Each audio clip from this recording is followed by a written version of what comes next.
कुरुक्षेत्र की भूमि पर युद्ध की घड़ी आ चुकी थी। शंखनाद हो चुका था और अब पीछे हटने का कोई मार्ग नहीं था। लेकिन इसी युद्ध भूमि में एक ऐसा दृश्य घट रहा था जो तलवारों से भी अधिक तीखा और पीड़ादायक था। यह दृश्य था एक महान योद्धा का अपने ही भय से हार जाना। और यही क्षण भगवद गीता अध्याय 1 श्लोक 29 में हमारे सामने आता है। श्लोक विपथुश्च शरीरे में रोमहर्षश्च जायते गांडीव स्रस्ते हस्तात् त्वक्चैव परिदह्यते। सरल अर्थ, अर्जुन कहता है मेरा शरीर कांप रहा है, मेरे रोंगटे खड़े हो रहे हैं, मेरा गांडीव धनुष हाथ से फिसल रहा है और मेरी त्वचा जल रही है। यह केवल शारीरिक अवस्था नहीं, यह उस भय की अभिव्यक्ति है जो मनुष्य को अंदर से जला देता है।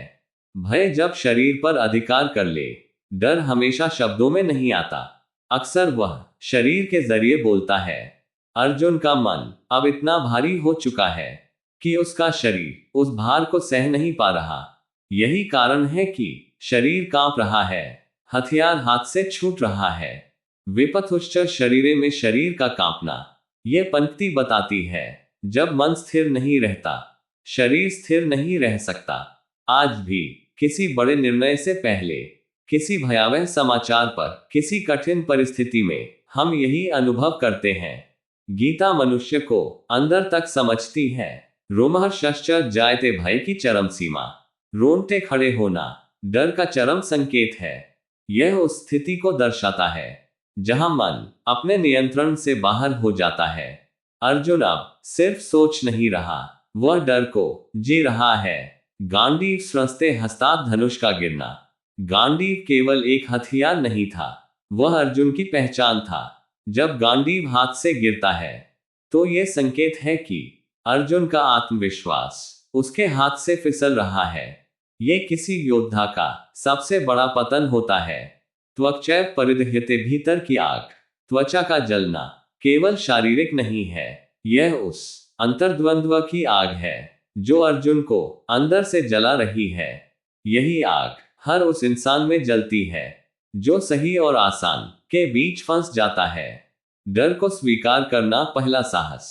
अर्जुन डर को छुपा नहीं रहा, वह श्री कृष्ण के सामने खुलकर स्वीकार कर रहा है।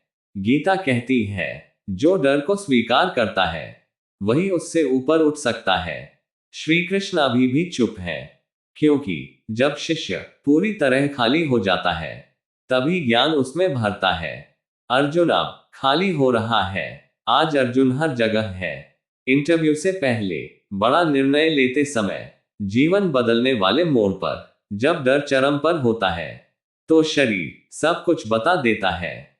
क्या डर कमजोरी है? नहीं, डर ये बताता है तुम किसी महत्वपूर्ण सत्य के सामने खड़े हो।